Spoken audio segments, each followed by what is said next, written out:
when you look at geopolitics from a American point of view and geopolitics from everybody else. In the United States, we are the only global superpower. We are the only global superpower. Okay. Everybody else is trying to become a superpower, but they're not there yet. We have the largest economy, we have the largest military, we have the best trained, most modern military, blah, blah, blah, blah.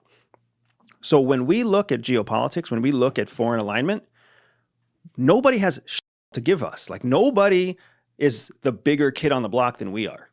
So what we try to do is we look at all of our geopolitics and all of our foreign relations and foreign policy through a lens of ideology.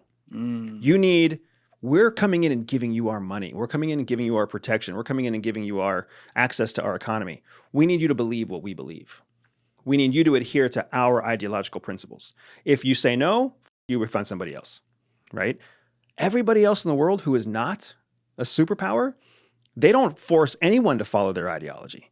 They're looking for a pragmatic, practical return on investment. So when you're talking about Qatar, Iran, Saudi Arabia, yes, they would love it if they were dealing Sunni to Sunni or Shia to Shia. But at the end of the day, if they get a benefit that's greater than what they put in, they're going to take it. That's exactly why Saudi Arabia and UAE do agricultural trade with Iran.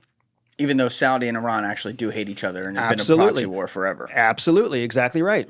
Like you don't see Russian food on shelves in King Soopers or Fox or like in any of the grocery stores here in the United States. So what you're seeing is the Sunni-Shia conflict, the disagreement, the disparagement there is not so great that they can't find other things that are more important to collaborate and cooperate on. So Qatar may be Sunni, Iran may be Shia, Hamas is largely Sunni, but Iran still funds Hamas because Iran is like, you know what? They might be Sunni and that's annoying, but they're not Israeli and that's worse. So we can fund them to kill them. That's a pragmatic, practical way of thinking. Yeah. Right? That's the way that the rest of the world works.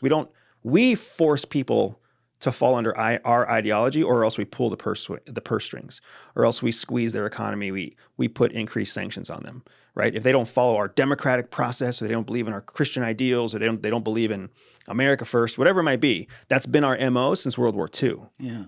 That's not how the rest of the world works. The rest of the world, if anything, is waking up to the fact that American bullying is no longer the only option. Right. Now they can join China, they can join Russia, they can cooperate with North Korea. They can create a whole new trade pact like BRICS, right? And they can belong to that, and no one is going to forcibly make them change their ideology. You can be a corrupt African warlord, and the United States will cut off aid to you, but China will extend a hand and say, hey, as long as you let us drive our trucks through your streets, we'll let you be a warlord forever. How easy, and I want to come back to China in a second, because that's interesting what's been happening with Iran, China, and Russia, and you're a great guy to break that down.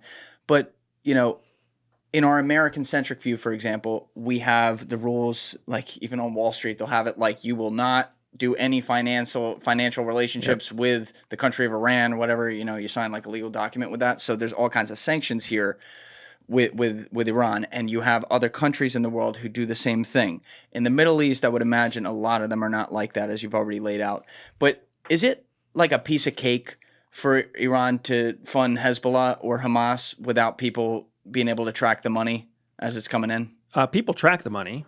And I mean, it's the piece of cake. If what you're saying is it easy? Yes. Yeah. It is easy because they're so physically close to each other. It's really just a truck delivery of cash, right? So it can be as easy as that, or it can be something that goes through a financial bank, especially when you consider some of the massive financial institutions that pride themselves on anonymity and secure transactions. Whether that's Switzerland. or Dubai, Shanghai, Hong Kong, right? Like you've got lots of financial centers that you can go through that pride themselves on absolute secure transactions and anonymity. So yes, it's easy for Iran to fund, but people are also tracking the money. So it's one of those weird tongue-in-cheek realities. Like if somebody listening right now doesn't realize that Iran funds terrorist groups all over the world, American definition of terrorism, extremist groups. If you don't know that Iran funds extremist groups, then welcome to the party, because everybody's been talking about it. Not everybody. Government leaders and the press and subject matter experts have been talking about this since early 2000s. This is Iran's strategy. They prevent themselves from ever having to go into a traditional inter or intrastate war because they're able to fund proxy groups that die for their own cause, but spend Iranian dollars to do it, or Iranian money to do it. So fresh on me.